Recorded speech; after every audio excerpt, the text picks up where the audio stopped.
अनंत कोटि दंडवत सतगुरु देव को।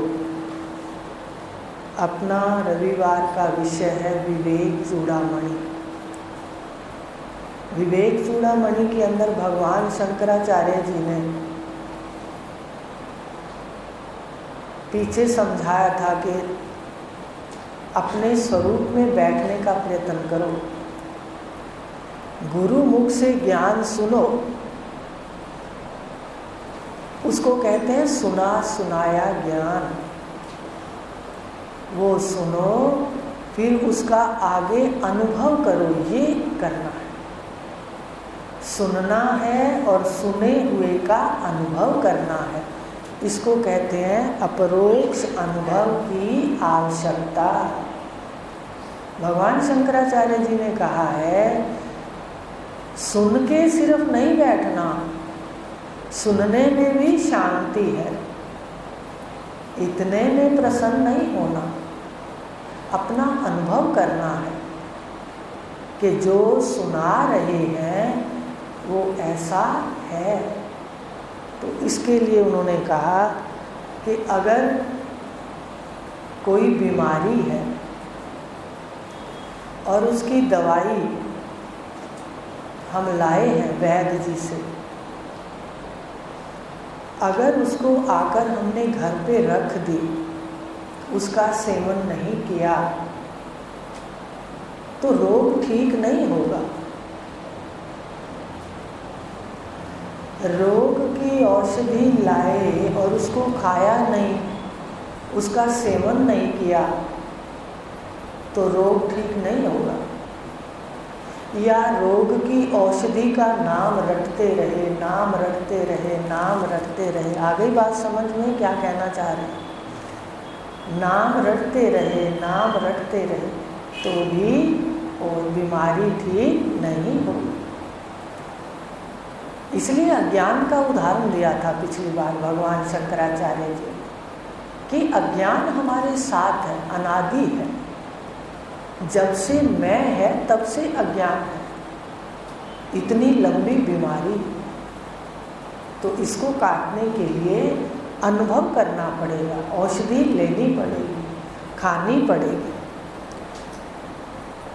बिना दृश्य प्रपंच का विलय किए बिना आत्म तत्व को जाने केवल बाह्य शब्दों से, जिनका फल केवल उच्चारण मात्र है, मनुष्यों की मुक्ति कैसे हो सकती है? अब कई बहन भाई देखते हैं ज्ञान बहुत बोलते हैं, लेकिन कई बार मन में भी आ जाता है, हल्की सी एक परीक्षा ले भी लेते हैं चुपचाप, थोड़ी बहुत, ज़्यादा तो नहीं, कलयुग है ना। तो जहाँ से चले थे शरीर से वहीं पर बैठे होते हैं हम सबकी बात है, सावधान हो जाए। तो इसका अर्थ है कि हमने प्रपंच का विलय नहीं किया।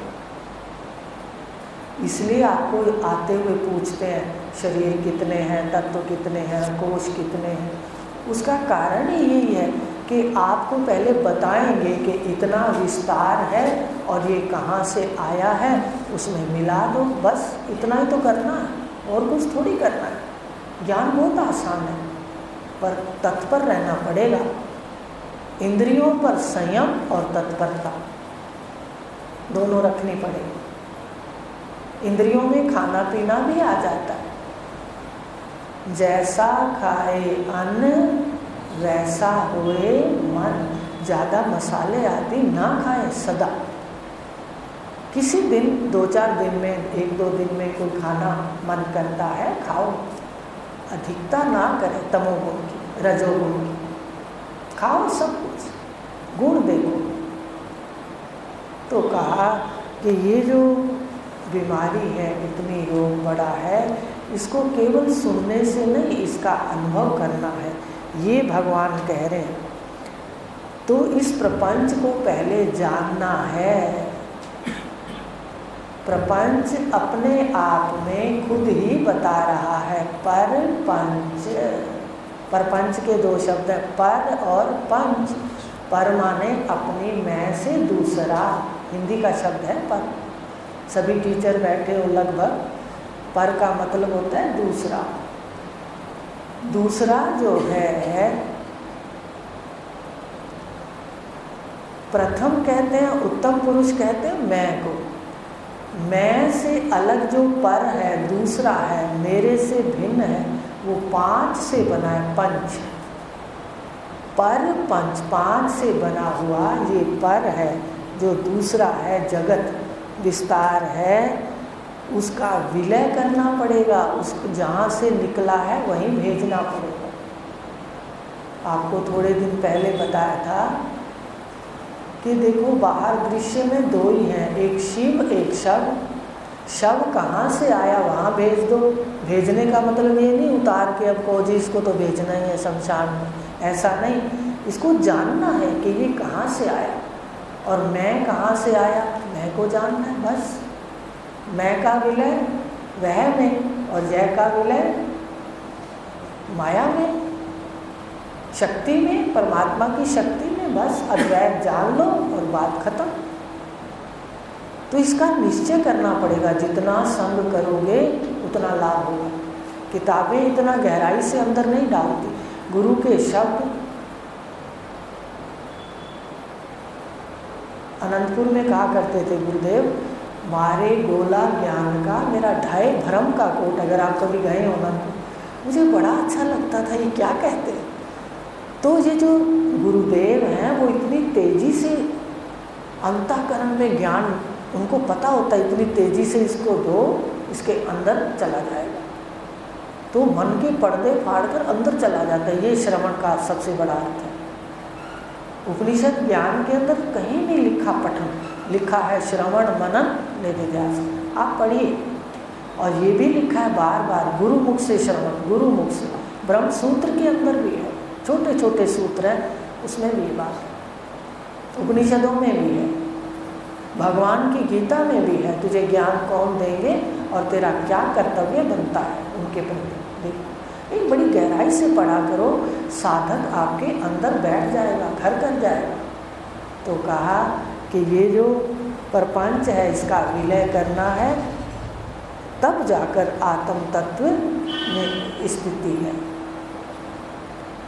मुख्य बात है ये, प्रपंच का विलय करना, शून्य जानना कि इसका अस्तित्व शून्य है। चिंता को हटा दीजिए। आप किसकी चिंता करते हो? शरीर की। पहले बनी प्रारब्ध पाछे मिला शरीर। ये पहले से निश्चित है इसके भोग कितने। केवल आप आत्मज्ञान का श्रवण करके इसके भोग बढ़ा सकते हो। प्रसाद में मिलते हैं, गुरु प्रसाद में देते हैं तीनों शक्तियाँ श्रद्धावान को। प्रसाद में मिलते हैं धर्म, अर्थ और काम। धर्म, अर्थ और काम तीनों इस प्रसाद में मिलते हैं जो यहाँ बैठता है।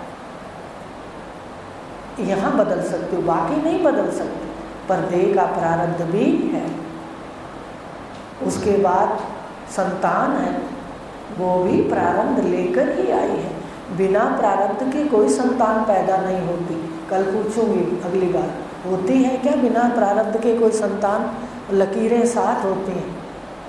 और ब्राह्मण को बुलाते हैं तो वो लिखते हैं, हमारे यहाँ छठीवें दिन तो बताते रहते हैं ये होगा, 2-4 मुख्य बातें पूछते हैं, क्या व्यापार करेगा, कुछ करेगा, ऐसा।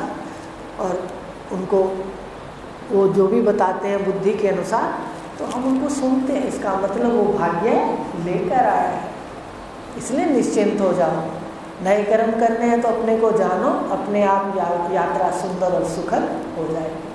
तो कहा कि ये विलय किए बगैर, इसको मिथ्या जाने बगैर, इसको शून्य किए बगैर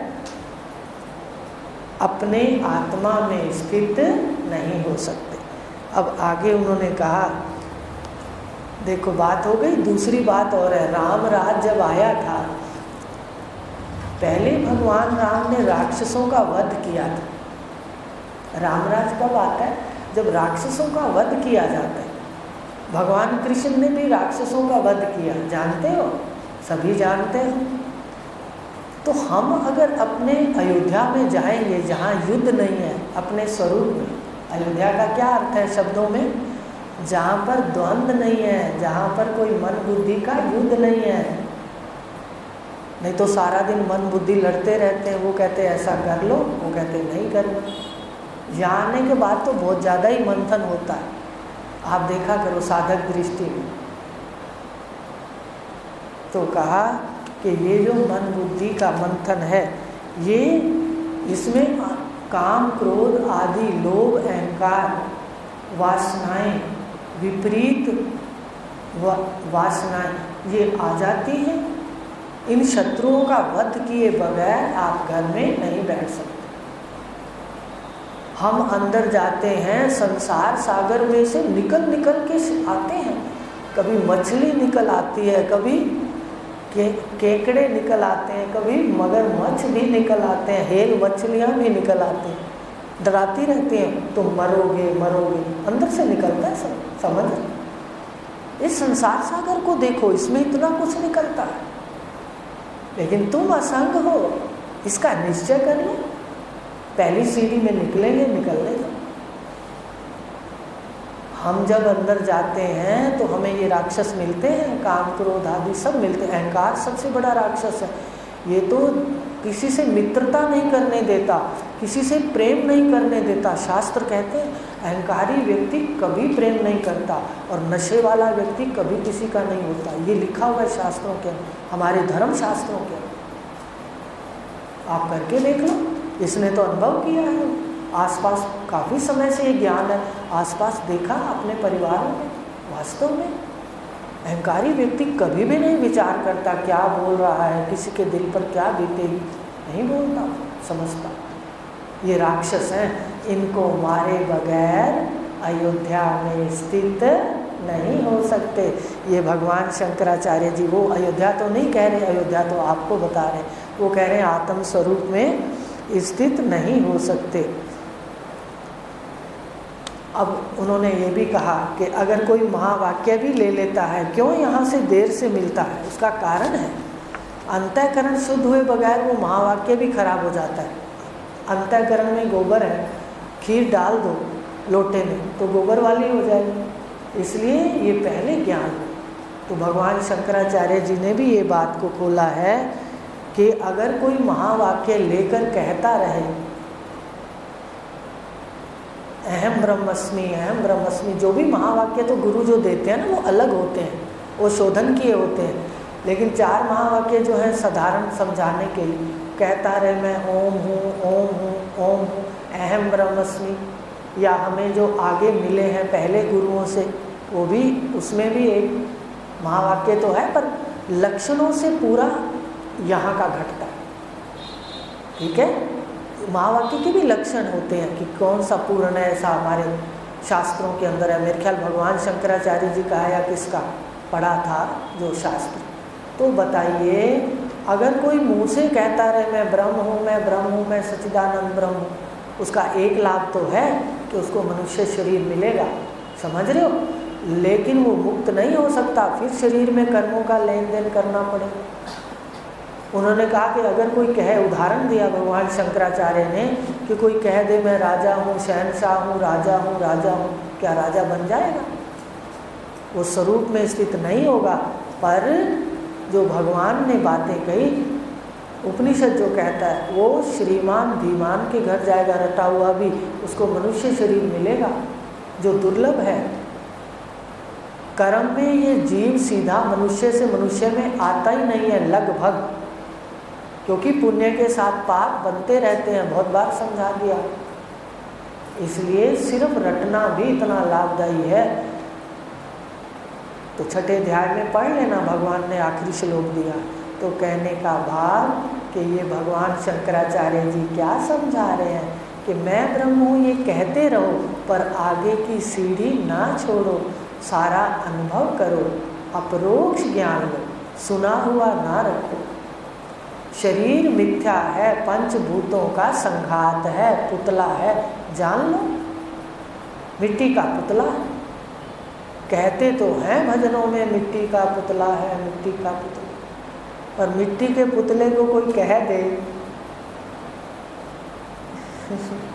मान लो कोई गाली भी दे दे मिट्टी के पुतले को, वो तो बोलता नहीं।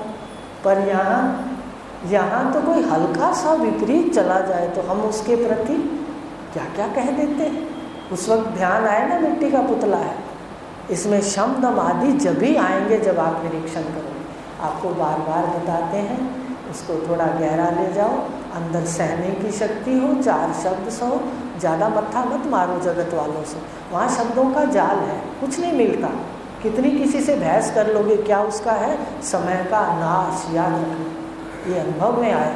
तो इस प्रकार भगवान शंकराचार्य जी ने कहा है, अनुभव करो, अपरोक्ष करो। आज जाके देखना, ये मकान है जो आपको पाठ पढ़ाया है वो याद करके आना।